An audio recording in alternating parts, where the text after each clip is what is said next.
Non verbal communication বলতে আপনি কি বুঝেন? Carry out communication with clients means আপনার ক্লায়েন্টের সাথে কেমন কমিউনিকেশন করবেন, ঠিক আছে? এবার দেখেন কোড অফ কন্ডাক্ট নিয়ে অনেক প্রশ্ন আপনারা পাবেন, সামনেও পাবেন, এমনিও পাইছেন। কোড অফ কন্ডাক্টটা কি? আমি জাস্ট দাগে যাচ্ছি, হ্যাঁ, কিভাবে পড়বেন জানি না, আপনি জাস্ট হিন্টস রাখেন যে কোথা থেকে প্রশ্নগুলো অ্যাকচুয়ালি করতেছে, কেন এই ধরনের বেদ ঘুরে প্রশ্ন হচ্ছে। কোড অফ কন্ডাক্ট হচ্ছে একটা প্রশ্ন।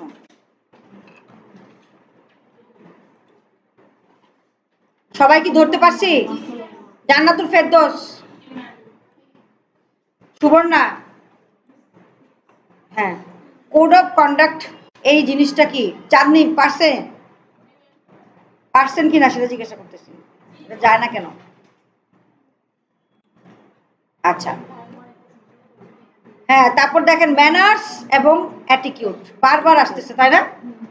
তারপর ওয়ার্কিং এনভায়রনমেন্ট, যে একটা প্রশ্ন আসছে যে আপনার কোড অফ কন্ডাক্ট কি, আইটির জন্য কোড অফ কন্ডাক্ট কি, এরকম নানান ধরনের প্রশ্ন এখানে আসতেছে।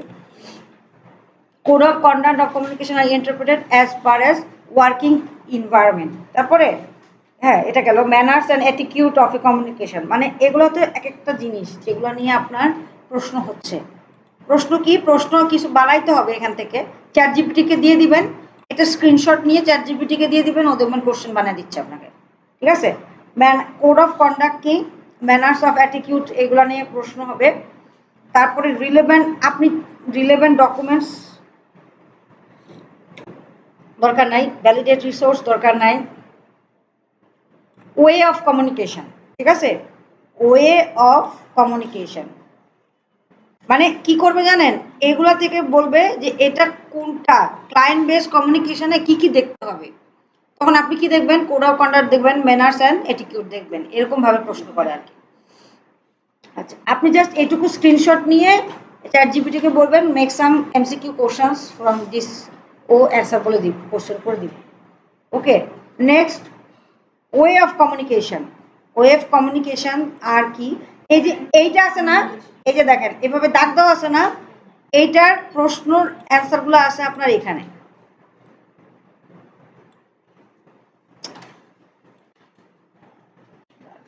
দেখতে পাচ্ছি না, এই যে ওয়ে অফ কমিউনিকেশন, ঠিক আছে? ওখানে কি একটা দাগ দিয়ে রাখছে না, way of communication as a দাগ দিয়ে দিছে, আর এখানে কি বলে দিছে যে ওয়ে অফ কমিউনিকেশন হচ্ছে কি ভার্বাল, রিটেন, অনলাইন কমিউনিকেশন, ঠিক আছে? তারপরে উপরে যান আবার, চ্যানেল অফ কমিউনিকেশন, এই প্রশ্নটা আসে, চ্যানেল অফ কমিউনিকেশন কি কি আছে, তাই না? তার অ্যান্সারটা হচ্ছে নিচে, হ্যাঁ, চ্যানেল অফ কমিউনিকেশন, এটা আমি আগেও আপনাদেরকে বলছি। এবার যে কার্টিয়াস ম্যানার, হ্যাঁ, দেখছেন এইটা আমাদের সিএস থেকেই আসে, প্রশ্ন আমাদের সিএস থেকেই আসে। বলতেছে কি যে কমন, হ্যাঁ হ্যাঁ হ্যাঁ, এখান থেকে পড়লে আপনি অ্যাটলিস্ট বুঝতে পারবেন যে আমার এই জায়গাটা থেকে প্রশ্ন আসছে, এরপর আপনি আইডিয়া করে দিতে হবে, সব তার মনে থাকবে না। Communication is conducted in a courteous manner to gather and convey information, information দেওয়ার জন্য কার্টিয়াস ম্যানার করতে হবে। এবার কার্টিয়াস ম্যানারের ভিতরে কোনটা কোনটা পড়বে, তা হচ্ছে কি অ্যাক্টিভ কমিউনিকেশন, মানে আপনি যদি অ্যাক্টিভলি না শুনেন তাহলে কি তার কথার অ্যান্সার দিতে পারবেন? তারপরে স্পিকিং স্কিল, ধরেন আমি কথা বলতেছি ওর পিছনে শুনতেছে না, তাহলে কি এটা অ্যাক্টিভ, মানে স্পিকিং স্কিল ঠিক আছে আমার না। এবং ইফেক্টিভ কোশ্চেনিং, মানে আমি একটা কথা বললাম, এরপরে আপনার কাছ থেকে একটা কোশ্চেন নিলাম যে এই কোশ্চেনটা কি বলেন তো, হ্যাঁ, বা আপনি একটা কোশ্চেন করলেন আমি এটা অ্যান্সার দিলাম, এই বিষয়গুলোই হচ্ছে ইফেক্টিভ কোশ্চেন। তাহলে কার্টিয়াস ম্যানারের ভিতরে কি কি পড়ে, এটা আসতে পারে প্রশ্ন। আরেকটা ধরেন এই তিনটা দিল, আরেকটা বললো যে কোনটা কার্টিয়াস ম্যানারের মধ্যে পড়ে না, এরকম একটা প্রশ্ন আসে। আবার আবার আসতে পারে যে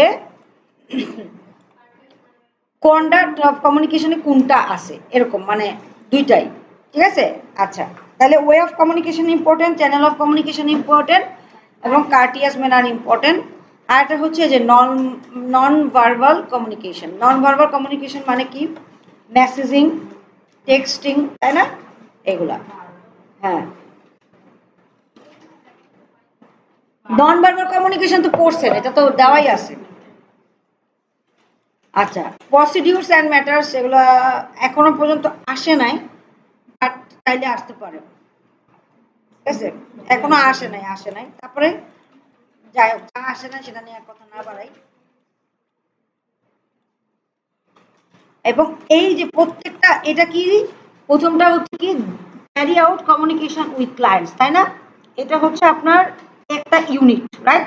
আমি বলছিলাম যে আমাদের কোন কোন ইউনিটে একটা বা আছে যেখানে আমাদের কি কম্পিটেন্ট হতে হবে, বলছিলাম না?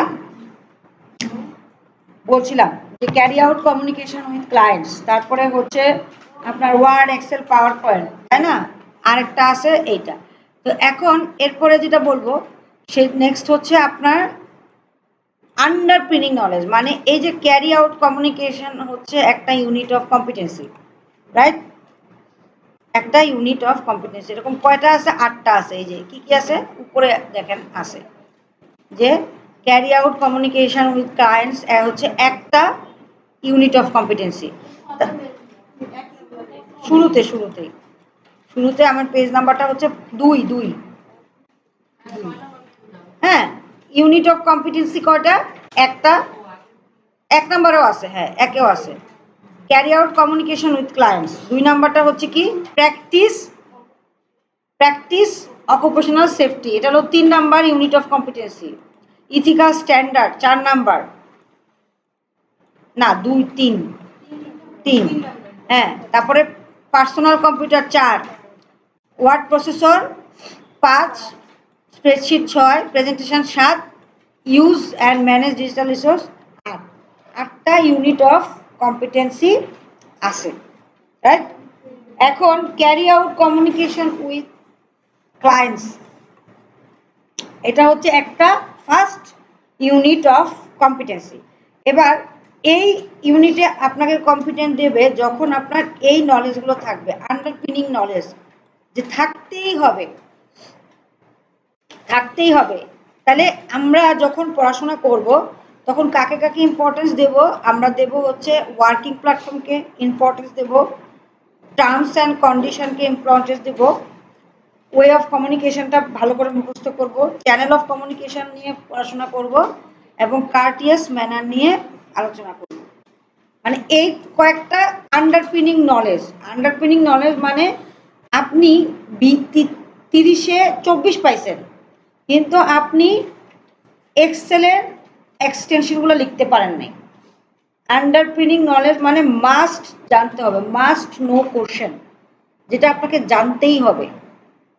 এই আন্ডারপিনিং নলেজের ভিতরে কিন্তু এইগুলা পড়ে। তাহলে এইটার থেকে ম্যাডাম এখানে তো অনেক কিছু আছে, তাহলে আমি কোন কোন জিনিসগুলো মুখস্থ করব? আপনি এই যে 7টা পয়েন্ট আছে, এই 7টা পয়েন্টের আন্ডারে যে জিনিসপত্র লেখা আছে এখানে, এগুলো মুখস্থ করেন, তাইলেই হবে।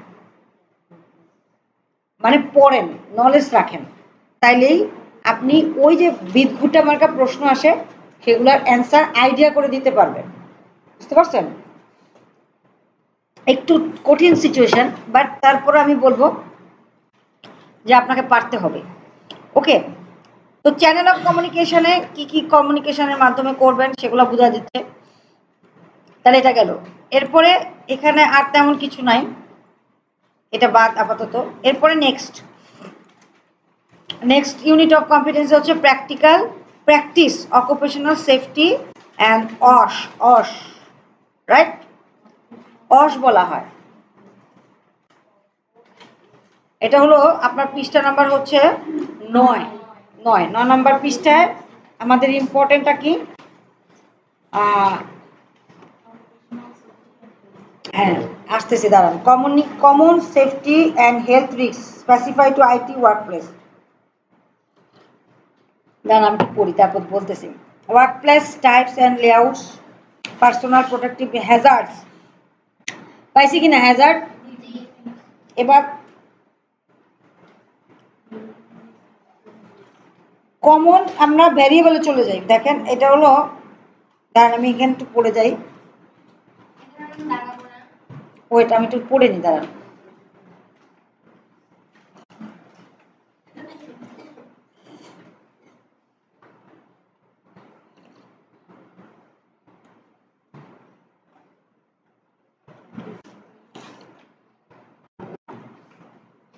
না এখানে দেখানোর দরকার নাই, এখানেই আসি। এগুলো তো দেখলাম বেশ কয়েকটা প্রশ্ন আসছে। আমরা 10 নম্বর প্রশ্নে আসি, 10 নম্বর পেজে আসি। 10 নম্বর পেজে প্রথম যে প্রশ্নটা চাইছে, common safety and health risk.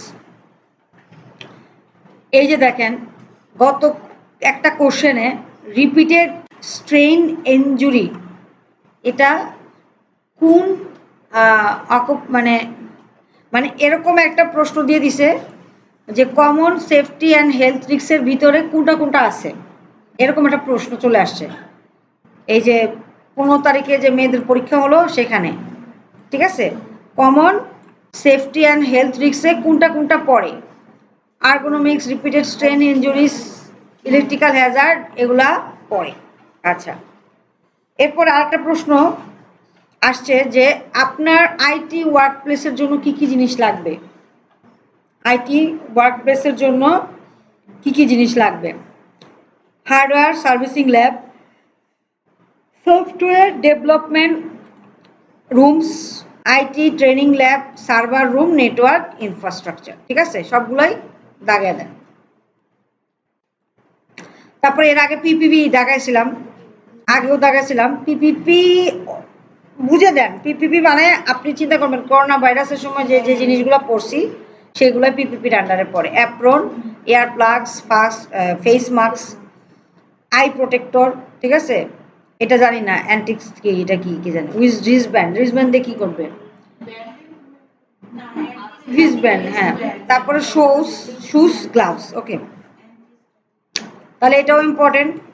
এরপরে হ্যাজার্ড, গতকালকে প্রশ্ন আসছিল, হ্যাঁ তাও তো পড়েন নাই। স্লিপারি ফ্লোর কি হ্যাজার্ডের অংশ, পড়তে বলতে পারছেন? স্লিপারি ফ্লোর কিসের হ্যাজার্ড, তো পড়বেনই। হ্যাজার্ডের ভিতরে আবার দেখেন ভাগ আছে, ফিজিক্যাল হ্যাজার্ডের ভিতরে এই তিনটা পড়ে, মেকানিক্যাল হ্যাজার্ডের ভিতরে আপনাকে এতদিন বলছে যে স্লিপারি ফ্লোর, কালকে বলবে যে কম্পিউটার কেস কোন হ্যাজার্ডের ভিতরে পড়ে, আপনাকে লিখতে হবে মেকানিক্যাল হ্যাজার্ড। তারপরে কেমিক্যাল হ্যাজার্ডের ভিতরে কে কে পড়ে, ঠিক আছে। আপনাদেরকে দাগাইয়া দিয়ে লাভটা হচ্ছে কি, আপনি যদি না পড়েন, দাগাইয়া দিতে তো পারি কত কিছু, আমি তো আর পরীক্ষায় বসবো না, আমি তো খালি দাগাইয়া দিয়েই শেষ। এবার আর্গোনমিক, আর্গোনমিক হ্যাজার্ডটা মানে হচ্ছে যে আপনি কেমনে বসবেন, মানে জেস্টার এবং পোস্টার, মানে আপনি কিভাবে বসবেন, কিভাবে রাখবেন, পাটা কিভাবে রাখবেন, এটাকে বলা হয় হ্যাঁ আর্গোনমিক,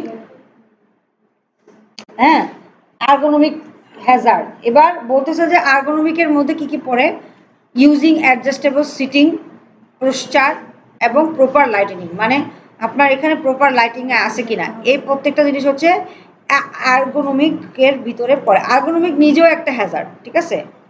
যদি এগুলো না থাকে তাহলে আপনি, যদি এগুলো ঠিকঠাক মতো না থাকে, যেমন এখানে যদি প্রপার লাইট না থাকে তাহলে কি হবে, আপনার চোখের উপর প্রবলেম হবে, হ্যাঁ, বা আপনার পিসি এখানে আপনাকে এইভাবে মানে অনেক দূরে গিয়ে আপনাকে টাইপিং করতে হচ্ছে, হ্যাঁ, বা আপনার চোখের সাথে আপনার ইয়েটা আই কন্ট্যাক্টে নাই, এমন নিচে আছে, যেমন ধরবেন অনেক সময় অনেকে বলবে যে আমার ব্যাক পেন করে, যারা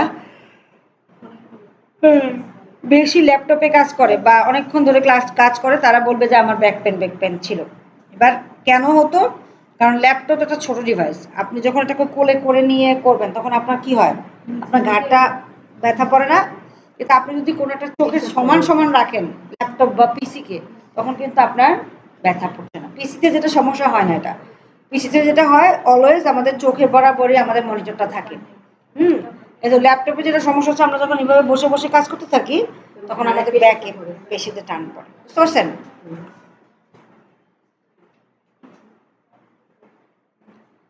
ওয়ার্ক প্লেস ইমার্জেন্সি, ইমার্জেন্সি বুঝবেন কি, fire aid, first aid, fire fire fighting protocols, তারপর ইমার্জেন্সি ট্রিটমেন্ট, আবার এভিকুয়েশন প্ল্যান। এভিকুয়েশন মানে কি, যে সেফটি ডোর দিয়ে যে বের হয়ে যায়।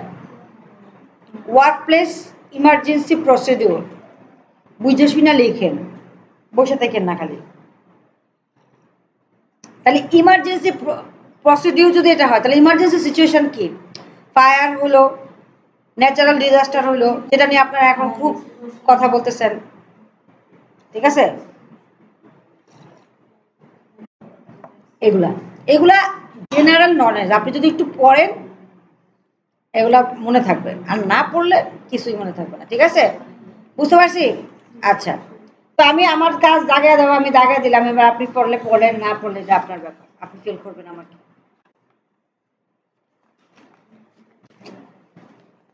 না পড়লে তো কিছু করার নেই। এবার আমরা এবার একদম আমাদের টপিকে চলে গেলাম, পার্সোনাল কম্পিউটার কেমন স্টার্ট করবেন, তাই না? এটা হচ্ছে 16 নম্বর পেজ।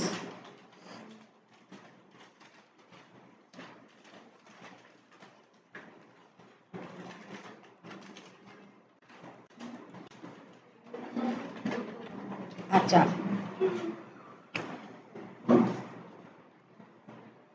অস প্র্যাকটিস, ওই যে আগের যা কথাবার্তা আছে এখানে তাও কিছু আসছে, দেখছেন? আর্গোনমিক রিকোয়ারমেন্টস লাগবে, অ্যার্গোনমিক, আর্গোনমিক, অ্যার্গোনমিক, যাই হোক একটা কিছু হবে। অস রিকোয়ারমেন্ট আছে, ঠিক আছে? তারপরে কমন অ্যাপ্লিকেশন অফ ওএস, আচ্ছা ভালো কথা, অনেক কিছু আছে। ফাইল আর ফোল্ডার নিয়ে প্রশ্নটা যে আসছে, মনে আছে? দেখছেন কোথেকে আসছে? না বুঝেন নাই? ফোল্ডারে আসছে না, যে ফোল্ডার কেমনে কি করে, ফাইল দিয়ে কি হয়, ফোল্ডার সাজা রাখলে কি হয়, ফালতু একটা প্রশ্ন আসছে না? এই প্রশ্নটা আসছে এখান থেকে, যে অর্গানাইজ ফাইল অ্যান্ড ফোল্ডার্স, বিষয়টা কি? ফোল্ডার্স আর ক্রিয়েটেড উইদিন অ্যাপ্রোপ্রিয়েট নেম। আচ্ছা বুঝছি, বোর্ড কথা, আমি যদি ফাইলের ভিতরে ফোল্ডার রাখি, ফোল্ডারের ভিতরে যদি ফাইল রাখি, তাহলে এটা হবে? ফোল্ডারের ভিতরে ফাইল রাখা যাবে, ফাইলের ভিতরে ফোল্ডার রাখা যাবে না। তো এটা কি হবে, যে আমি খুঁজে পাবো ইজিলি, অ্যাক্সেস করতে পারবো ইজিলি। আরেকটা বিষয় যেটা হচ্ছে মেইন ইম্পর্টেন্ট, সেটা হচ্ছে আমার ফাইল এবং ফোল্ডারগুলো অর্গানাইজ হইতে থাকবে। ওই যে পিছনে কথা বলতেছে, আপনার ফাইল এবং ফোল্ডারগুলো অর্গানাইজ হতে থাকবে। কালকে কিন্তু আমি প্রশ্ন করব, কালকে না পরশু দিন, তাই না? কালকে বলছি শীত থেকে প্রশ্ন করবো, আজকে বসতে দিয়েছে আরাম করে বৈশা বৈশা ক্লাস করতেছেন, কালকে আর এটা হবে না, ঠিক আছে? যদি বাইচা থাকি। এখানে একটা বিষয় আমি আপনাদেরকে আগে বলি, যদি আর্গোনমিক রিলেটেড কোনো প্রশ্ন পান, মনে করবেন যে কেমনে বসবো, কেমনে স্ক্রিনটা থাকবে, হ্যাঁ, চেয়ার কেমনে থাকবে, লাইট কেমনে থাকবে, ফিজিক্যাল ছাড়া মানে আর্গোনমিক দিয়ে দিবেন সব। এই যে দেখেন এখানে ওরা কিছু দেয়, আর্গোনমিক রিকোয়ারমেন্টস গুলো কি কি? Avoid radiation from skin. আচ্ছা, অ্যাভয়েড রেডিয়েশন ফ্রম স্কিন কি করা যায়? দুইটা জিনিস করা যায়, একটা হচ্ছে একটা স্ক্রিন প্রোটেক্টর দেওয়া যায়, আর এটা হচ্ছে চোখে আপনি গ্লাস পরলেন, ঠিক আছে? তারপরে চেয়ার হাইট ওয়ার্ক সেশন, দেখছেন আমি যেগুলো বলতেছি।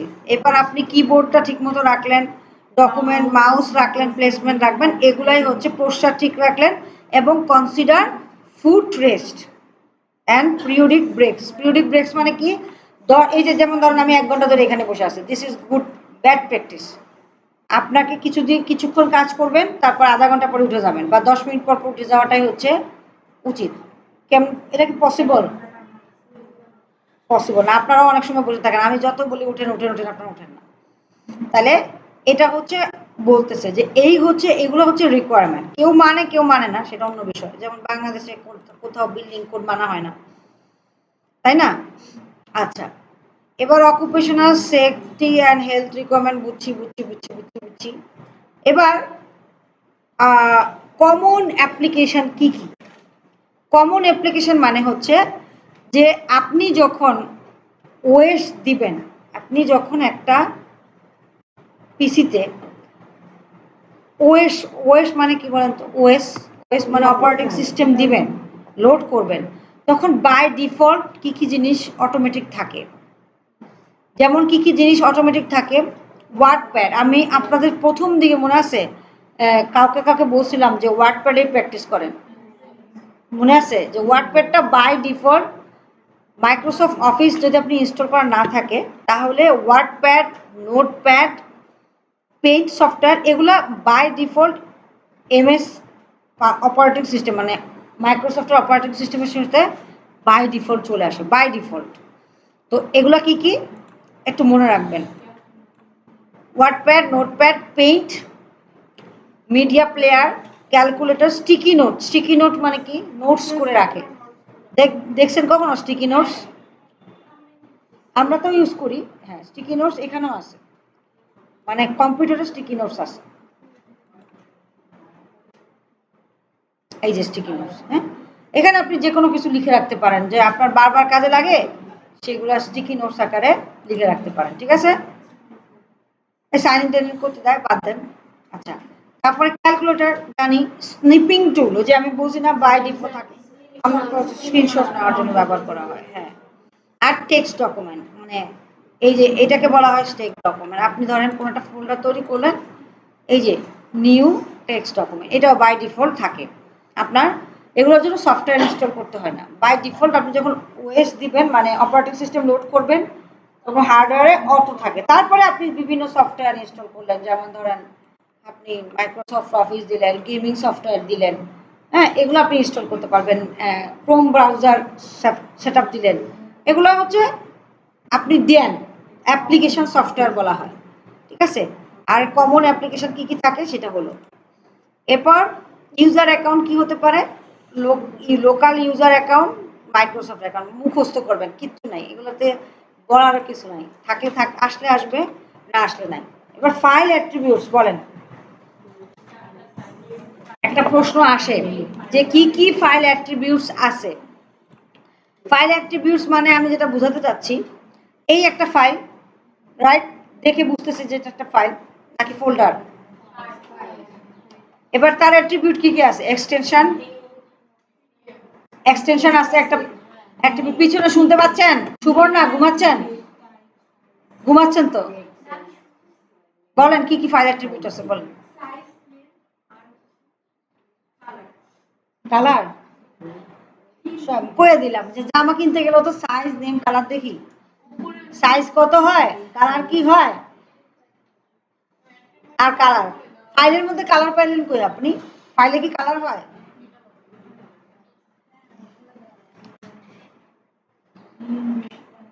কেন যে আপনারা এত অসচেতন, কিছু বুঝি না। এই যে এটা কি, এটার নাম কি বলেন? এটাকে কি বলে? File name. আর এটা কি? এক্সটেনশন। তাহলে ফাইল আর ফাইল নেম একটা, এক্সটেনশন একটা। এবার আরো ছোট করলে এখানে ডিটেলস দেখায়। ডিটেলস যদি দেখাতে চান, যে ভাই তুমি ডিটেলস দেখাও, তখন কোন ডেটে তৈরি হয়েছিল ফাইলটা সেটা দেখায়, ফাইলটার টাইপ কি দেখায়, এবং ফাইলটার কত সাইজ। ঠিক আছে, এগুলাই হচ্ছে ফাইল অ্যাট্রিবিউট। তাহলে আমার এখানে এই যে এগুলাই লেখা আছে। ঠিক আছে, মুখস্থ, ঢাটা মুখস্থ করবেন। যে সিএস পড়বেন সে পাস করে যাবেন, আমি একদম গ্যারান্টি দিয়ে বলতে পারি। Appropriate media. অ্যাপ্রোপ্রিয়েট মিডিয়া কি মানে? আপনি যে যে সফটওয়্যার ইনস্টল করবেন, তার জন্য কি কি মিডিয়া ইউজ করতে পারেন? কি কি? CD, DVD, external hard drive use করতে পারেন। এক্সটার্নাল হার্ড ড্রাইভ দেখছেন? দেখছেন কখনো? তারপরে নেটওয়ার্ক ক্লাউড মানে লোকেশন, আর ইউএসবি ড্রাইভ মানে, ইউএসবি বলতে কি বোঝাচ্ছে বলেন তো? Pen drive, pen drive, pen drive. Hard ডিস্কও আলাদা করে পাওয়া যায়, এক্সটার্নাল হার্ড ডিস্ক পাওয়া যায়। স্টোরেজ, স্টোরেজ ডিভাইস, অ্যাকচুয়ালি এগুলা স্টোরেজ ডিভাইস। আচ্ছা, এবার প্রবলেম কি? এই যে এটা আসছে, অ্যাপ্রোপ্রিয়েট মিডিয়ার দিকে খুব একটা প্রশ্ন আসে নাই, তারপরও দরকার নাই, অ্যাপ্রোপ্রিয়েট মিডিয়া থেকে আসে নাই আসলে। প্রবলেমস গুলো কি কি হয়, যেমন সফটওয়্যারে কি কি প্রবলেম হতে পারে, এবং প্রিন্টারেরও কি কি প্রবলেম হতে পারে, এটা কিন্তু একবার প্রশ্ন আসে। হ্যাঁ, প্রিন্টারের প্রবলেম যেহেতু হতে পারে, আবার হার্ডওয়্যার প্রবলেম হতে পারে, সফটওয়্যারের প্রবলেম হতে পারে, নেটওয়ার্কের প্রবলেম হতে পারে। এগুলো আপনারা, আমি যতই বলি আপনারা এগুলা বুঝে যাবেন। গুড, ভালো বলেন, আমার কিছু যায় আসে না। আচ্ছা, এবার সফটওয়্যার এবং মেশিন। সফটওয়্যার আমরা জানি অফিস অ্যাপ্লিকেশন সফটওয়্যারগুলোই হচ্ছে Microsoft Word, Excel, PowerPoint. ঠিক আছে, এবার বাংলা টাইপিং সফটওয়্যার কি কি? এবার ফন্ট, এই যে ফন্টটা আসছে, ফন্টের দুইটা কোশ্চেন আসছে। একটা হচ্ছে বাই ডিফল্ট ফন্ট লিখে যাও, কি কি ফন্ট আছে। হ্যাঁ, তুমি কি কি ফন্ট নিয়ে কাজ করছো না? আর আরেকটা বলতেছে যে দুইটা আস্কি ফন্ট লেখো এবং দুইটা ইউনিকোড ফন্ট লেখো। এইরকম একটা প্রশ্ন আসছে। প্রশ্ন দুইটা আসছে। একটা হচ্ছে কি, হ্যাঁ, বাই ডিফল্ট কি কি ফন্ট আছে, যেমন Times New Roman, Calibri, Tahoma, Arial. আমি তো বলি, কিন্তু আপনাদের তো মাথায় কিছুই থাকে না। আপনারা এরকম কেন, কে জানে? কি কিছুই হয় নাই বয়স, বেশি বলে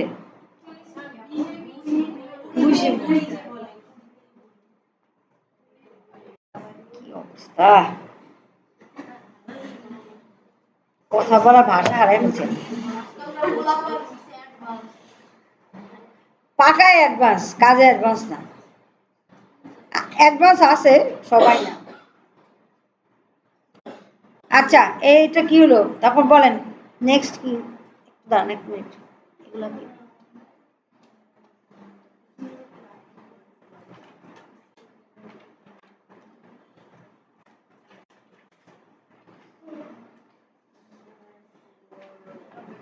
আচ্ছা, নেক্সট কি, আজকি। তাহলে আজকি দুইটা দুইটা আজকি ফন্ট যদি বলে, তাহলে আজকি ফন্ট দুইটা লিখে দেবেন, মুখস্থ, এগুলো মুখস্থ, লিখে লিখে পড়বেন। ইউনিকোড ফন্ট, এটা কি মাইমুন? তারপরে বাংলা টাইপিং সফটওয়্যার। এই কি হইলো আপনার, কি হয়েছে? কোথেকে বেড়াই আইলেন? না বেড়াইতে আইসেন এখানে? বাংলাটা আর কি কমু গন, কোর্সই শেষ, আর কত বকবো?